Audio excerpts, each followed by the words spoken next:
If Phil can lead us in prayer. Let's pray. Our most kind and gracious Heavenly Father, we thank you, God, for this another day. We thank you for all the blessings of life. And God, we just thank you for blessing us with the privilege of living and getting to work in this great community that we have. Now, as we go into this meeting, Lord, I pray that you would grant us all the wisdom and knowledge that we need to make sound decisions on behalf of the city. And as we go forward, we always act upon our actions with a servant's heart. Now go with us the rest of this evening. Grant us traveling graces back home. These favors and blessings I ask in the name of Jesus Christ. Amen. Amen. If everyone can join us with a pledge to the flag. They moved it. I pledge allegiance to the flag of the United States of America and to the republic for which it stands, one nation, under God, indivisible, with liberty and justice for all.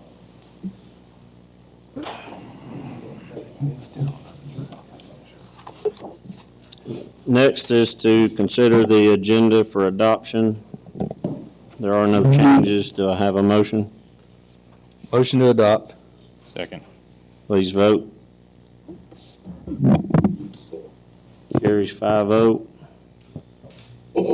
Next is to consider for adoption the following meeting minutes, the work session of January the 2nd, 2019. Do I have a motion? Motion to adopt. Second. Please vote. Carries 5-0. Next is the executive session meeting from January 2nd, 2019. Do I have a motion? Motion to adopt. Second. Please vote. Carries 5-0. Next, under acknowledgements, we have the January business spotlight. I'm trying to see if they're here. There he is.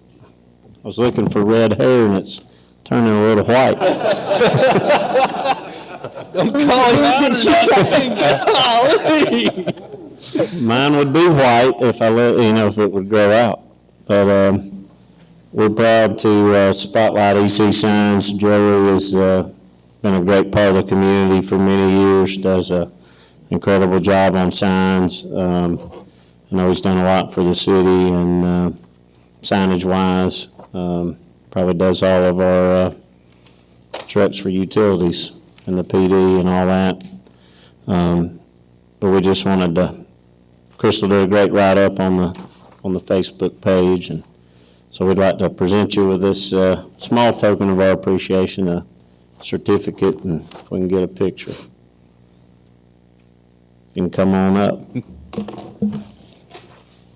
I'm sorry about the gray hair comment. At least he didn't bring Avi with him. Just like to say thank you to Mayor Rumlow, the city of Cumming, everybody that's involved in this honor. We've been in business in the city for 10 years, and it's truly an honor.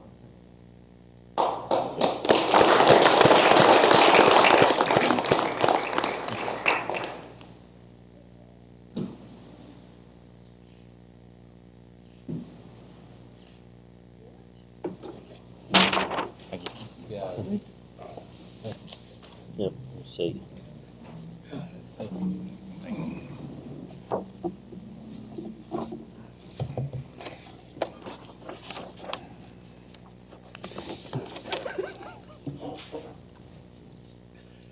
Good. And then next, while I'm on that, under kind of acknowledgments and proclamations, proud to report that the city, after our first year with myself and this board, we were just shy of $3 million under budget. We were on $900,000 less in revenues. So our staff and the council's done a great job being stewards of the city's money. We're in really good shape. So I want to thank all these guys and all our staff for all their hard work. And you.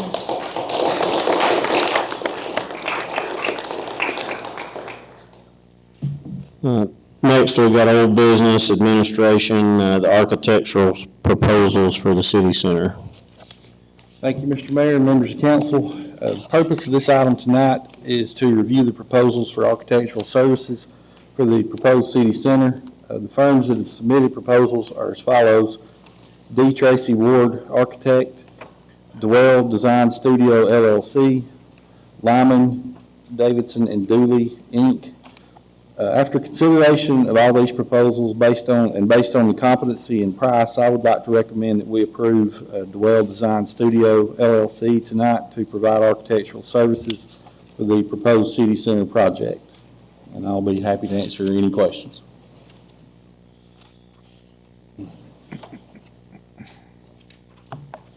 Anybody got any questions or discussion?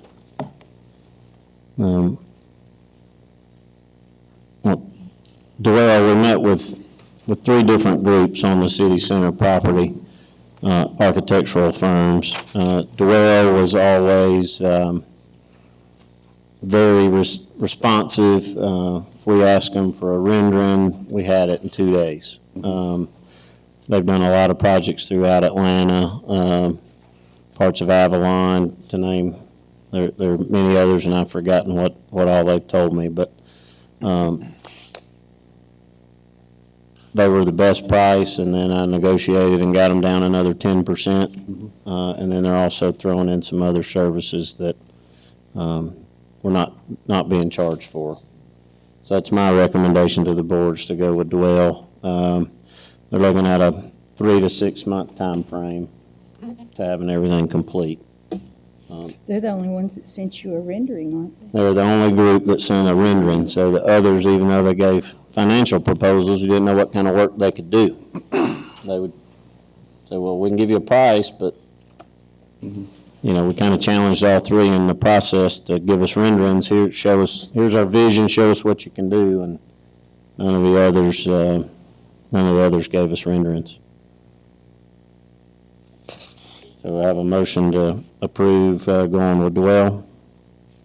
I'll make a motion that we approve going with Dwell for the architectural design. Second. Please vote. Carries 5-0. Thank you, Phil. Next under old business is utilities, environmental assessment update on the city center property.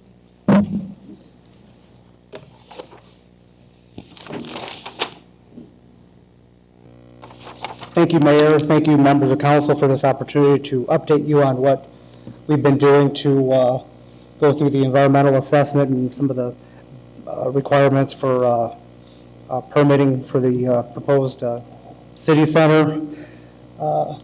First thing we've done is a phase 1 site assessment. We have an expert who's gone out there on site to review the site for environmental concerns, archaeological concerns, wetlands, historical sites. There's no recognized environmental concerns, things like petroleum or hazardous, previous uses. There's nothing that would indicate that would affect anything for the future use.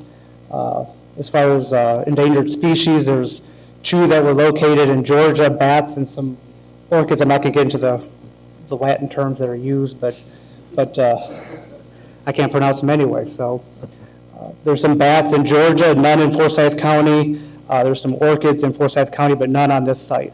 So there's no issues with endangered species. There's no issues with the hazardous waste. The only thing that was found were small pockets of wetlands, and those were located generally in the middle of the site, one of the creeks.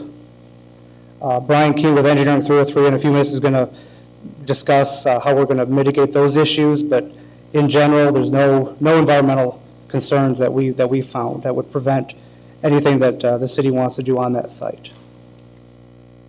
Next, we did a hydrology study. As I mentioned previously at the work session in December, a significant amount of the land was in the floodplain. FEMA has probably about 30 acres that are delineated as floodplain. Our expert concurred with that. This is just some flood mapping that he's done. The blue on the right-hand side of the screen shows that right now the 100-year flood elevation is higher than Highway 20. Pretty much Highway 20 creates a dam at Kelly Mill Creek. With some modifications to the drainage structure system underneath Highway 20, we could minimize, reduce the 100-year flood elevation about 10 feet. The profile on the left-hand side shows like a little ledge. That was our idea for a concept for a pedestrian access. It's not required. Again, Brian King is going to discuss some of the things we're going to do upstream of Highway 20 that would alleviate the 100-year flood elevation, improve it. These are just some renderings that we've done. Again, just some concepts on to improve the 100-year flood elevation and potentially allowing for some pedestrian access. Not completely necessary, but it was kind of fun to kind of look at some of these things as, as what could be done. Flood mapping, the improvements just for the arch culvert, or some of the things that Brian's going to talk about. We can reduce the 100-year flood plain about 30%. The dark blue is what it would be after the improvements. If you look closely, the lighter blue are some of the fingers going up in some of the creeks. We can eliminate those from 100-year flood elevation. Pretty much allowing development in those areas. Next, we look at the sewer capacity. There's a gravity sewer, sanitary sewer that runs through the property. A lot of it is old. A lot of it's clay pipe, which in general needs to be replaced because it's brittle and it's in general falling apart. We found that the sewer upstream of Highway 20 runs about half full, which for us as engineers, we design for half full, and so it's running at capacity right now. The diagram on the right, that indicates the depth of flow, and something that may only interest me or maybe John,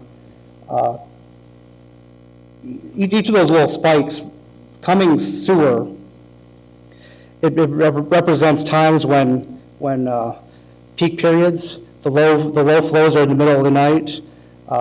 What's good about Cumming sewers in general is if you look at any other community around Atlanta, you'd see all these spikes. That would represent rainfall events. If you look at DeKalb County, they'd be all over the place, especially in the month of December. I think this is a good diagram of the quality of Cumming sewer system. But in general, it is running about half full, and it needs to be replaced.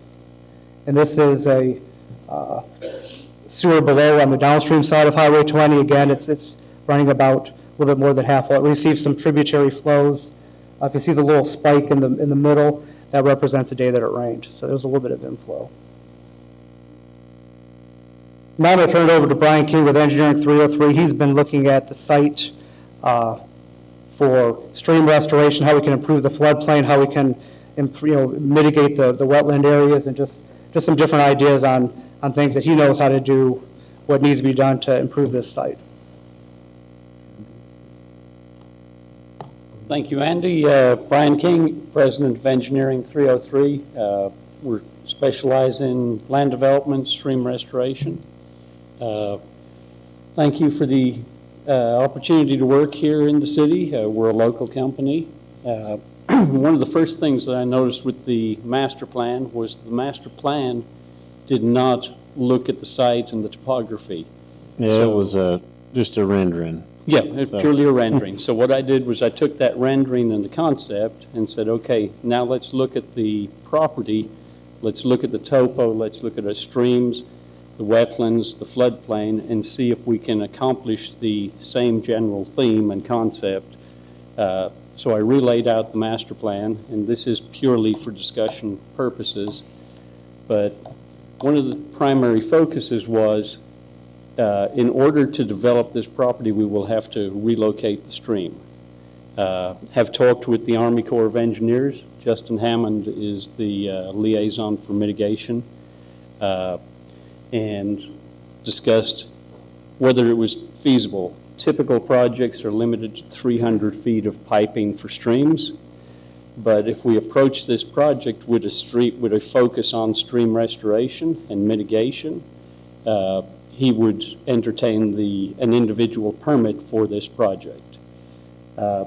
He would like to be involved with the concept as it moves forward and to seek his guidance and counsel on the design.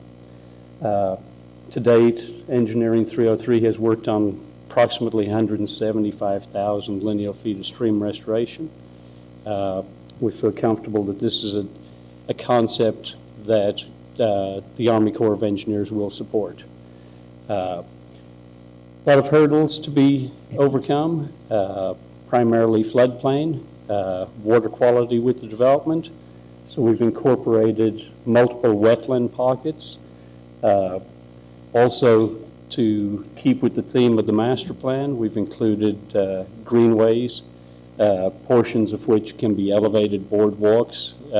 These can all be done as educational features. In fact, we have a project getting ready to go to construction in Alpharetta that will be a stream restoration project that will have an educational component, and it will be a living classroom. So this will be an opportunity to do something similar in the city of Cumming. Wanted to keep the amphitheater because that's the main focus, so I rotated it from the original design to focus it up the valley, so you can take that overlook of the entire valley, the wetlands, and that whole park that we will create. The wetlands will be used to compensate for floodplain and also to provide water quality for the development. And other than that, small rendering in the lower left-hand corner showing a typical cross-section of what the valley would look like. We'll have to do some terracing for the development itself, and then the relocation of the streams in the floodplain and the wetlands all incorporated on that profile. Do you have any questions? Well, it's awfully hard to see this. I think it's our screens. I think up there it's much more clear, and he's got a Well, I've board. also brought a board if you guys would like to pass that around, make it a whole lot easier to. Yeah, that's much better. No. These screens. Yeah.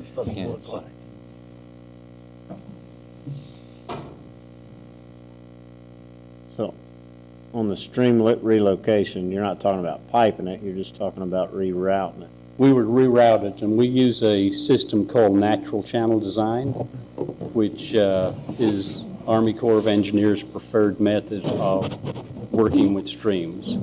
We'll use a lot of log and stone features in the streams. Basically, we will study the existing system. Preliminary review shows that it is a channelized system and that it would require restoration. It appears it's in a grading system due to the floodplain and the backwater effect of the undersized culverts.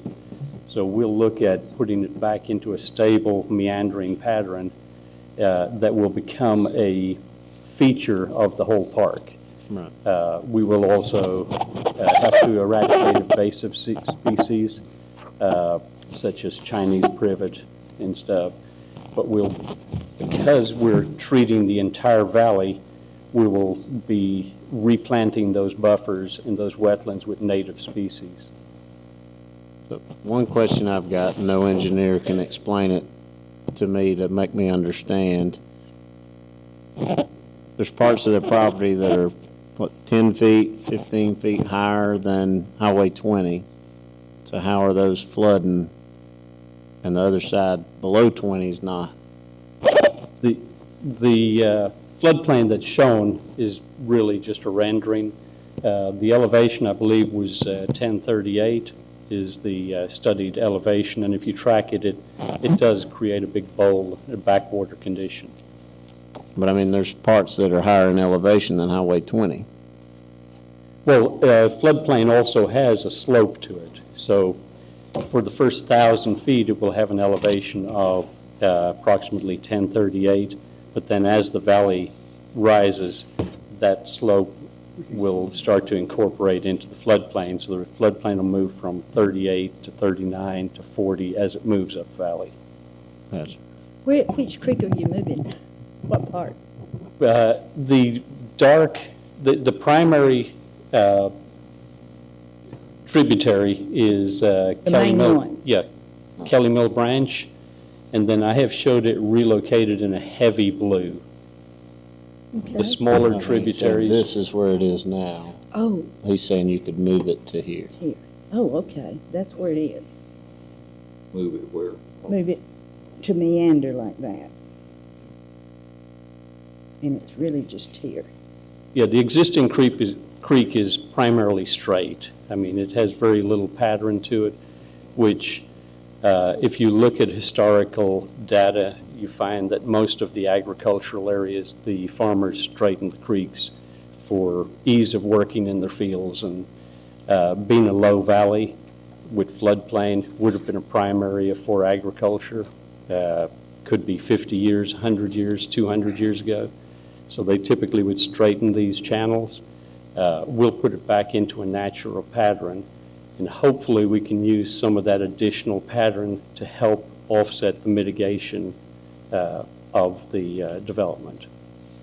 There's no guarantee that the Corps will give us total mitigation credits. We may have to purchase some mitigation credits, but until we actually sit down and work that deal out, we don't know yet. Right. And what you've got shown here, that part can still change Yes. with architects and all that. This is just, here's another way you could do it. Yes, this is Yep. purely a master plan. Right. Yep. Yep. Any other questions? Can we hang on to that? Yes. Yep. I guess if John, or if you can.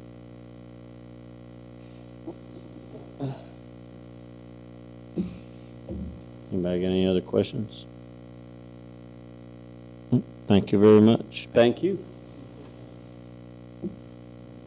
Next is under new business administration. Number one, the Development Authority Resolution. Mr. Mayor, members of the council, this is on the agenda tonight because we reviewed the documents from the Development Authority when the loan was originally made from the city to the Development Authority for the purposes of allowing the Development Authority to help with the funding and the construction of North Georgia College up off of Pilgrim Mill Road. And after consultation with the auditors, what the auditors want to see is a resolution from the Development Authority transferring those funds back to the city. We need to get, Mr. Mayor, members of the council, a meeting of the Development Authority scheduled. And I talked with the city administrator about it and decided to leave this on the agenda for the purposes of somebody with the council calling the first meeting of the Development Authority. Since the Development Authority has never met to call its own meeting, we need the city to call the first meeting of the Development Authority so that we can have the resolution presented to them. They can sign the resolution, as well as do some training for them on what it is they're supposed to do as a Development Authority, and then get those funds back to the city that the city loaned to the Development Authority for that purpose. So that's really what we need, is for the council to call the first meeting of the Development Authority, and then we'll get the Development Authority together for that purpose. We also will need at some point, just for what it's worth, also a meeting of the Downtown Development Authority. We could certainly do it at the same time, since we have so many of the same members. That would probably be the most efficient, cost-efficient, time-efficient way to get both of those done. Do we have a date? I suggested to the city administrator if we look sometime at the very beginning of February to get that meeting scheduled. That was just my thought. Sometime that first week would probably work. Would it be you that would be, who's going to meet with them to talk about here your responsibilities and that sort of stuff? I can do that. It's actually something I've already prepared and done for other jurisdictions that we work with, and so it's something I just need to make a few tweaks and we can make it work for the city. How long do you think that would take? The kind of the presentation on what they do, 45 minutes for that, and then for the Development Authority to have its first meeting, with there only being one real thing on the agenda, which would be to elect a chairman and then to consider the resolution. They probably need another 15 to 20 minutes for that.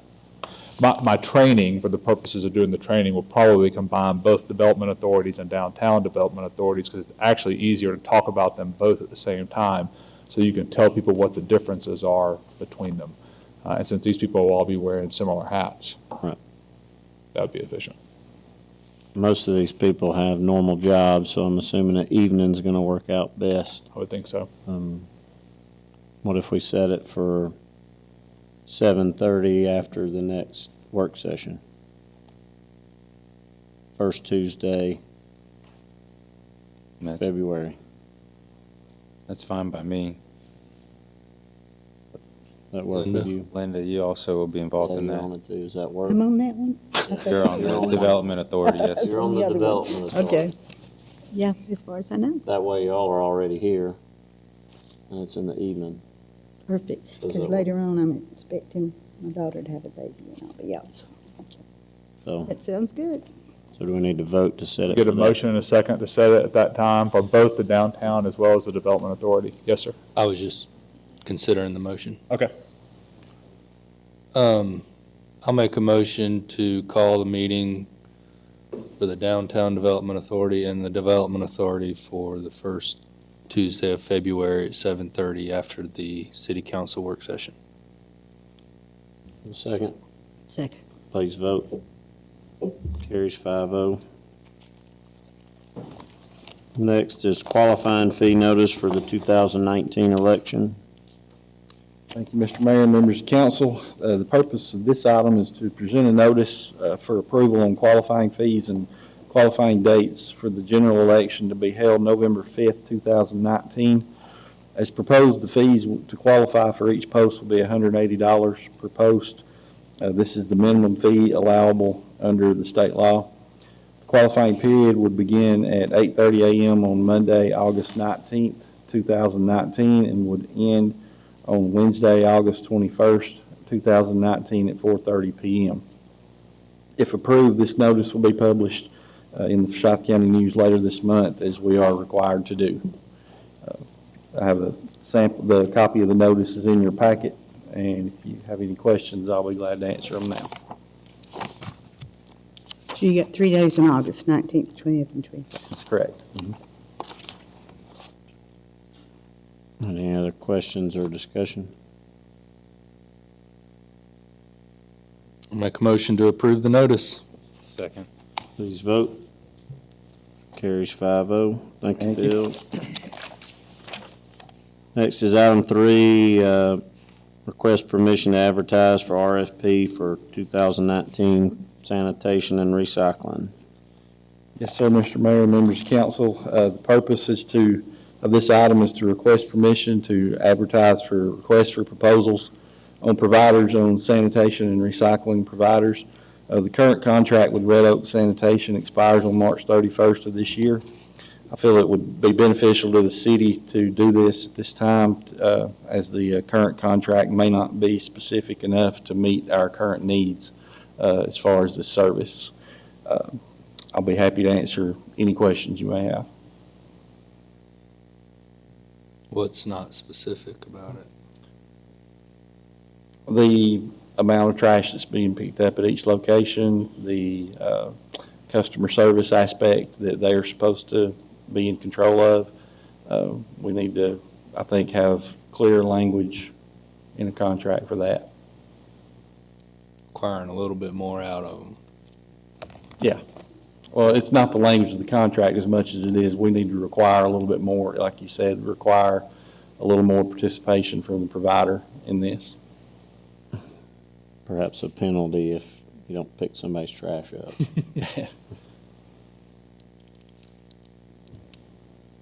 Okay, so we got a request to advertise for RFP.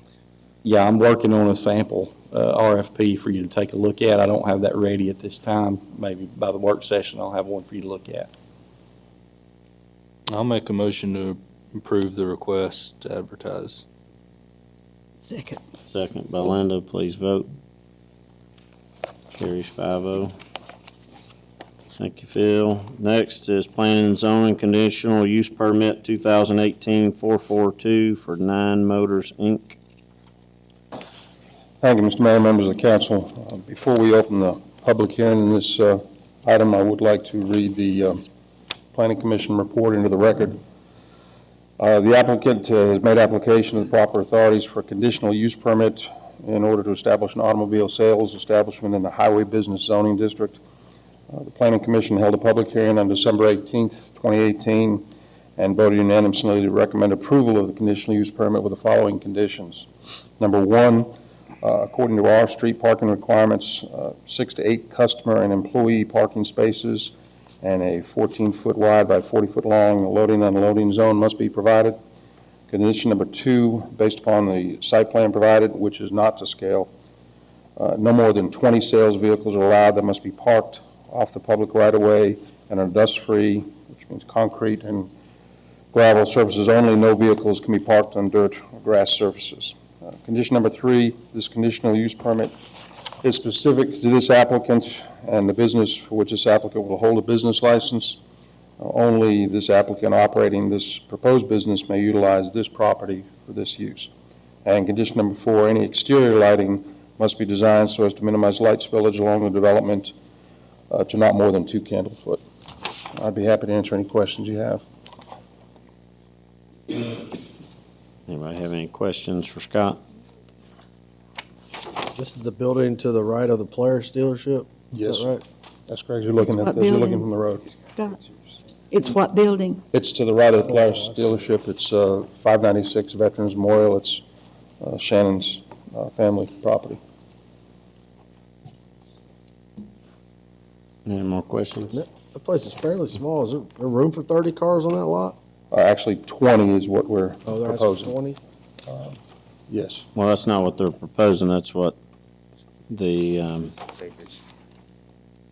planning commission. The application asked for 30-something, and then the planning commission said no more than 20.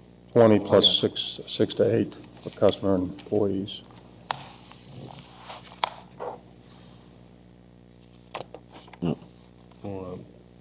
I have a motion to go into public hearing.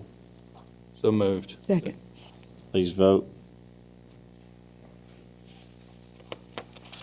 Carries 5-0. Do I have anyone that'd like to speak in favor of this conditional use permit?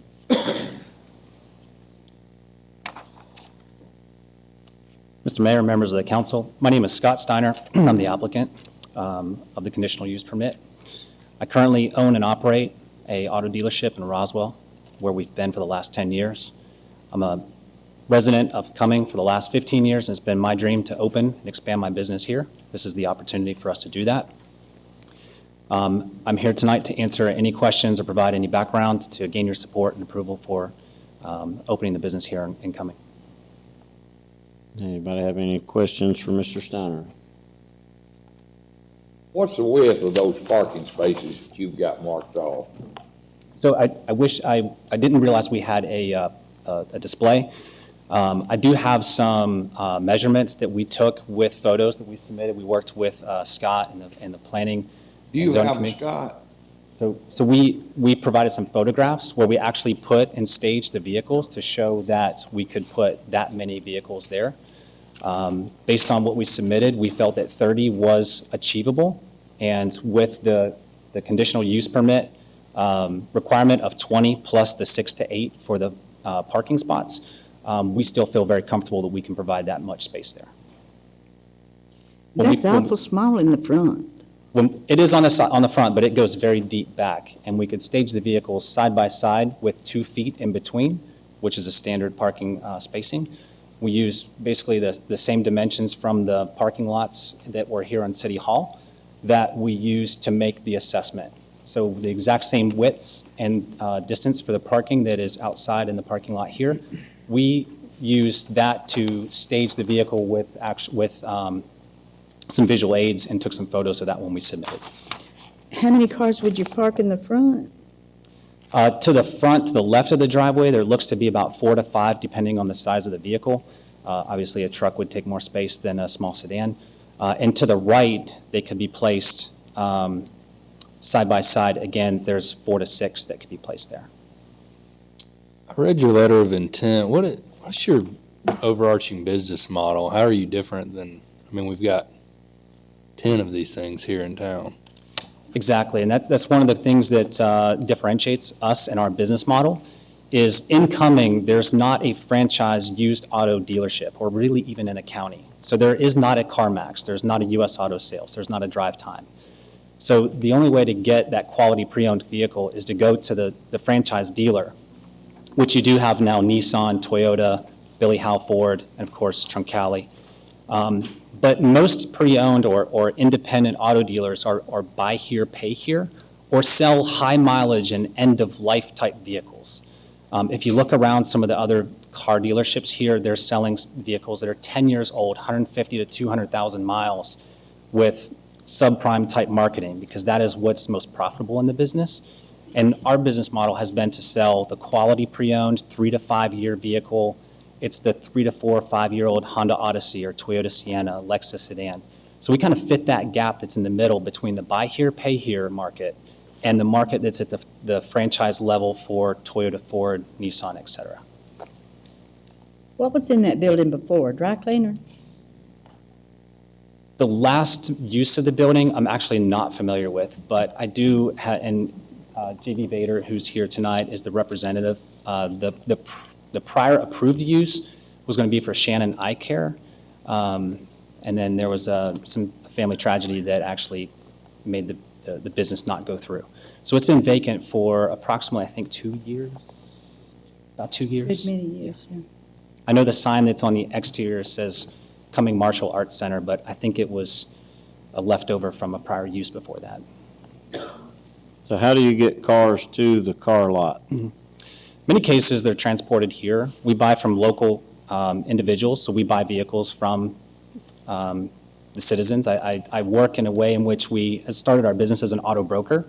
So we did auto location services. You would tell us what you want, very similar to like if you were buying a house with a realtor. So you would give me your requirements. I would actually go find that vehicle, buy it, and bring it to you so that you would take the stress and the legwork out of finding that vehicle.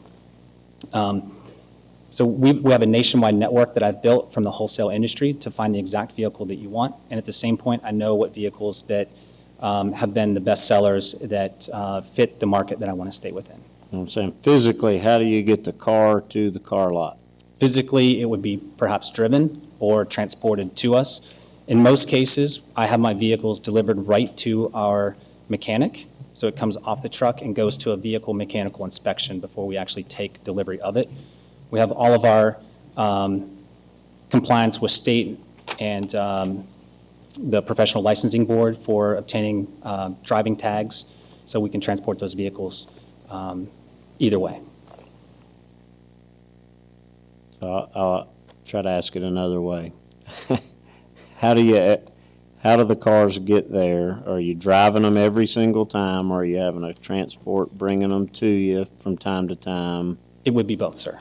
Okay. It would be both. So we would have them driven and transported to us. Okay, because while our ordinance is, on car lots is old, that calls for the 14 by 40 loading and unloading zone, there's no way you're going to get a auto transport in that 14 by 40, and parking it out in the street to unload cars isn't safe for the pedestrians. Absolutely not. And even in Roswell, where I'm working today, it's even at a more limited spacing, and we've made arrangements with other providers. If someone came in with such a large auto transport station, the majority of the times our vehicles are being transported one or two at a time on small trailers with a pickup truck. So you'll have like a Dodge 3500 or a Ford F350 that would have a single or double car trailer. And the loading space that we've identified to comply with the 40 by 14 is right in the very beginning, and it's over 55 feet long. So we could have a single car or a truck with a multi-car trailer actually be able to pull onto the lot and unload. Well, not if you got a customer or employee parked in that spot you got located there. We actually designated that right onto the space, and that's why we left the loading zone right up front. It could be shifted if need be, if we needed to route it to the side. And that was one of the concessions of going from the 30 to the 20 vehicles that be maintained on the property for sale, is we'd have additional space for loading and unloading if needed. Survey says the lot's only 1,600 square feet total. Just seems I really, believe it's really small. 0.38 of an acre. The building itself is over 2,800 square feet.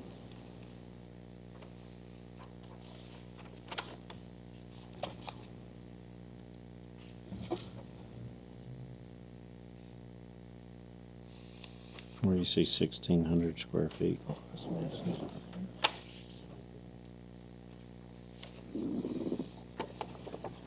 No, it's 1,000,000 square feet. Oh, okay. That's not a period, that's a comma. Okay. Yeah.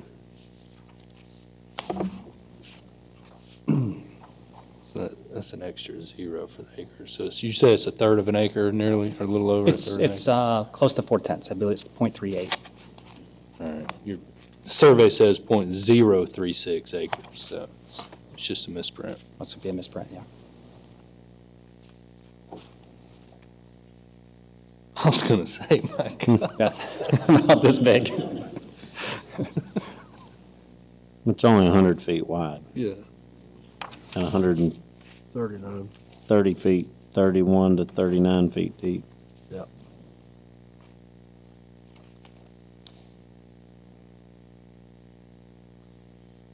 And that's where the placement of the vehicles horizontally to the street is that the average width of a vehicle is less than 8 feet, and then putting 2 feet between each comes out to less than 11 feet per vehicle. So they can almost go 20, in a row of 20 along underneath. There's a billboard there between the spot at 596 and the ATV dealer, and it can go all the way back along the edge of that property, which is currently today gravel and concrete. Now, Scott, what's the sideline setback on this property, do you know? Business, Yeah, I believe it's 10 feet on side.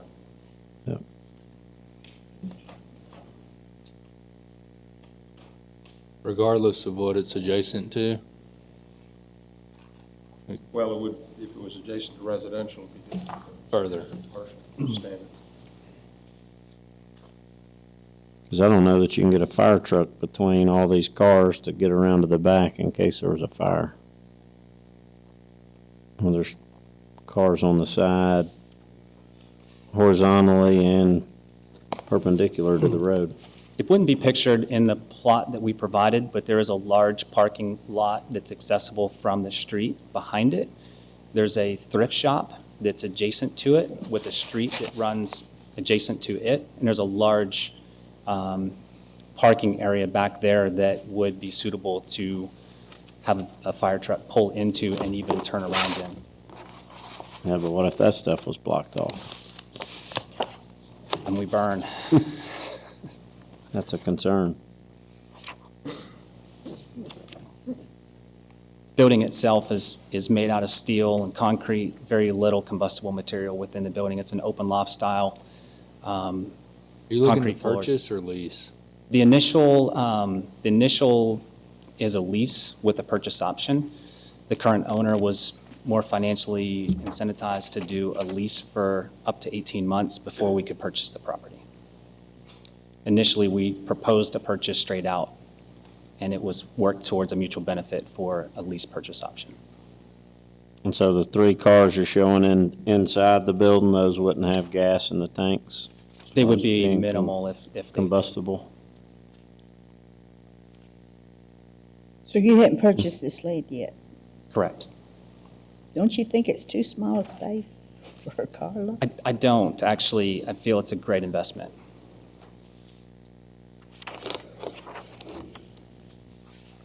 My son wants to become a veterinarian, and I feel that by the time that we grow out of this space, that we'll be able to convert the property into an animal clinic when How he old is he? graduates.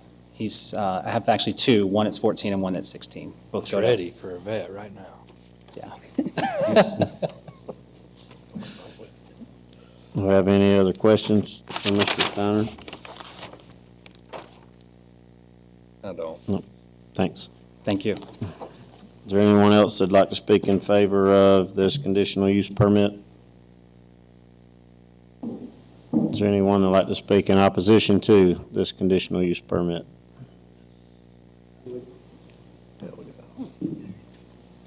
My name is George Notel. There are too many used car dealerships in Cumming, and I understand that he wants to be a luxury motors one, but right down the street, there was an Atlanta Luxury Motors car dealership that is now closed. Of course, the one that was approved last month for the Mr. Swiss is now closed. So I don't necessarily think there's a need, again, for another used car dealership in the city of Cumming. Thank you. I have a motion. Anyone else that would like to speak in opposition to this conditional use permit? I have a motion to close the. May I speak again in response? Sure.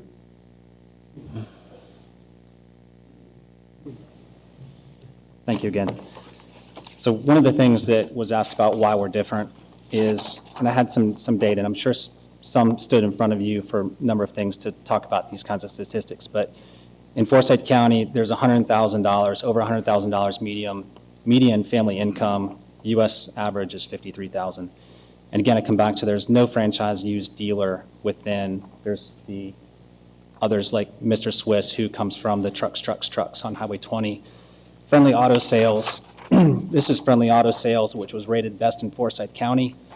And I'm not going to defame them in any way, but I'm just going to read you some of their inventory straight off their inventory sheet, which is 2002 Chrysler Sebring Limited, 164,000 miles. Their next item on their inventory, 1999 Expedition, 188,000 miles. 2009 Yukon, 151,000 miles, and there's a whole, that's every vehicle that's on their website. So when I say that we're different, we're bringing a different type of products to the city, to the county, to our residents. When this is what we have to choose from, they go someplace else. Car shopping is an all-day experience. If you've went to any franchise dealer, you'll know you'll be there for 6 to 8 hours haggling and hassling over price. Most of our customers are in and out of our office within 45 to an hour after they've test driven and inspected the vehicle. There's not any of the back and forth games and gimmicks. We're very straight up and transparent. And then again, a little bit about me is we're family run, we're family organized. One of the things that we like to do is be in front of our community. It's my goal to be right here like Joey was, getting a letter of achievement from you.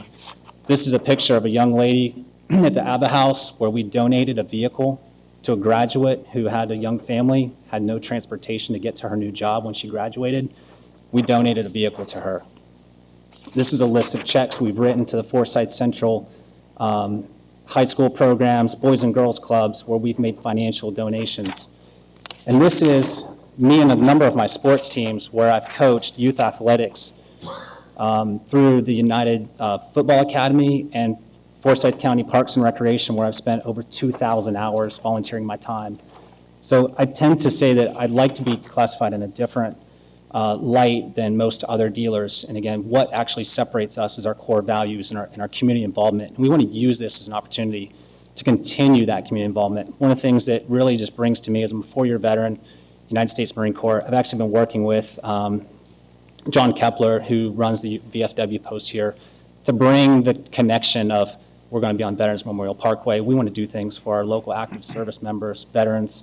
We're talking about doing a 9-miler, 9 motors race and 5K to help raise money for our community and our active duty veterans, our active duty military members and veterans and their families, as well as contribute and continue working with our youth athletics in this program. We're reaching out to University of North Georgia about how to bring internships into our business for marketing, sales, accounting, and finance to give the youth who are in our communities opportunities to gain valuable life skills to then go out into their job markets. So those are just a couple things that we do different within our business that differentiate us from those other ones that the previous speaker spoke to. So that's all I'd like to say. I have a motion to close the public hearing. So moved. Have a second? Second.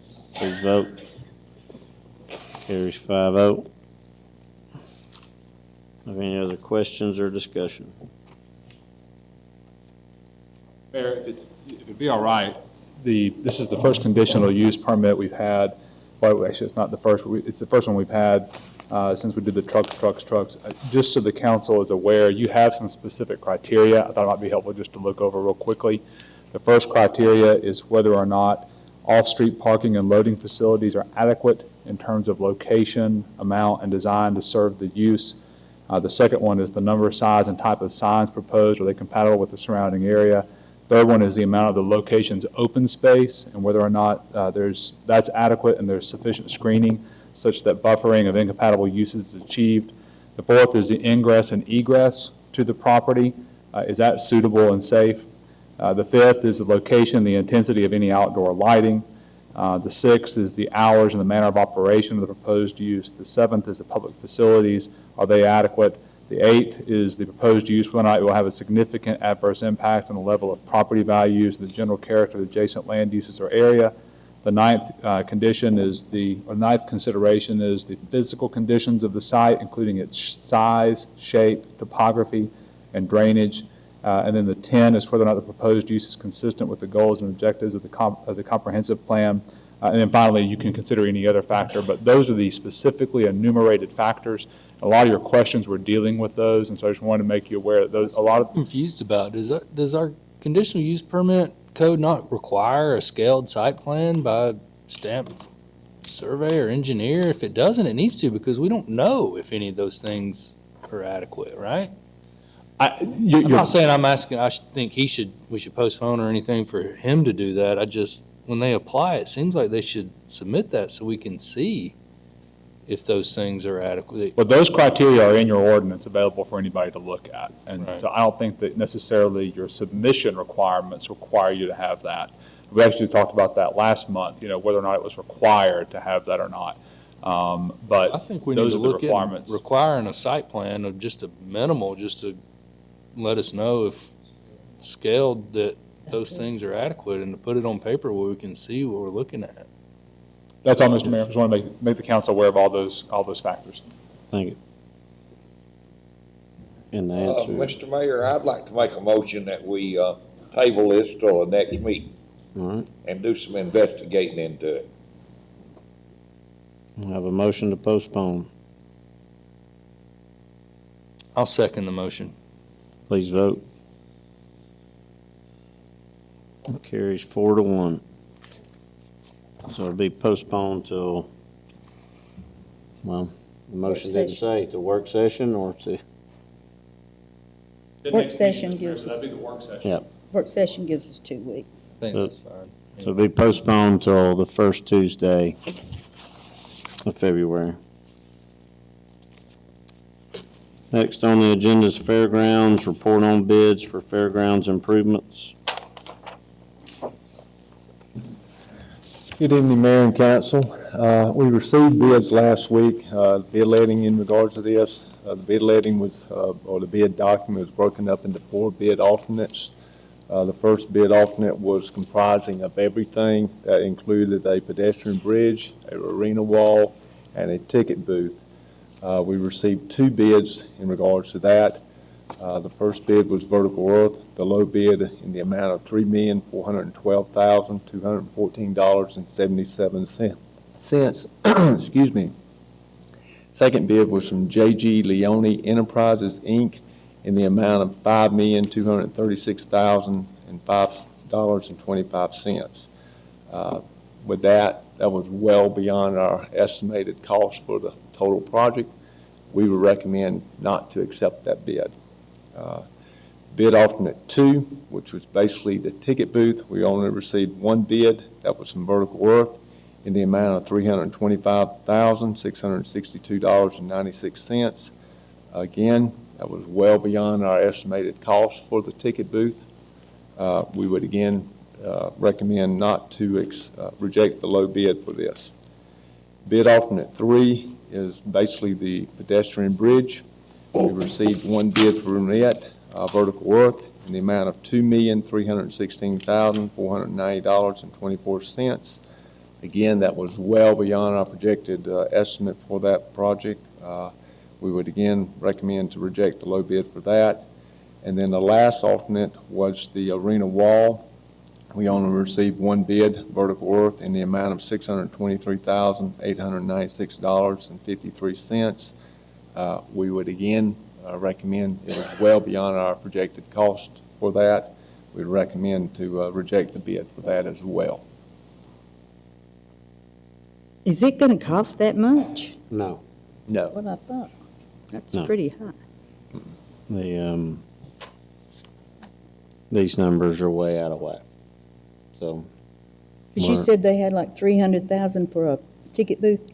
yeah, the ticket booth, we have 1 bid for $325,000.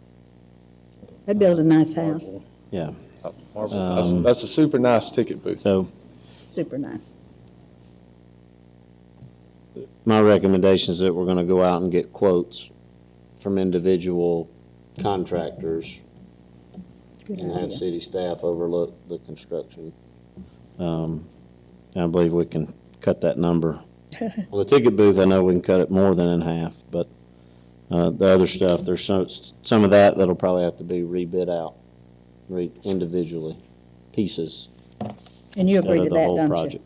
Yes, ma'am, by all means I do. Okay. It's well beyond what we expected it to come back in. Well, we'd like to be getting started tomorrow. It's well worth the backing up and punting to save a lot of money. Yes, sir, and I will discuss with y'all later and staff with y'all, we may want to try to extend the scheduled work period for this. We had a really tight schedule for this, trying to get this all completed, let it out in February, get the work started and have it completed by June 1st. That's really a tight schedule. We may want to recommend extending that schedule. Obviously, we know we've got some events at the fairground that we'll need to work around, but maybe if we extend the schedule a little bit, maybe by 2 months, I think you may get a better bid in regards to, and particularly not only a better bid, but more bidders trying to bid on the work as well. Any other questions? Jason, you got a drawing on this with all the specs and the sizes and everything? Yes, sir, and I handed that over to the city It's in the administrator this conference afternoon. room. Okay. I haven't seen it,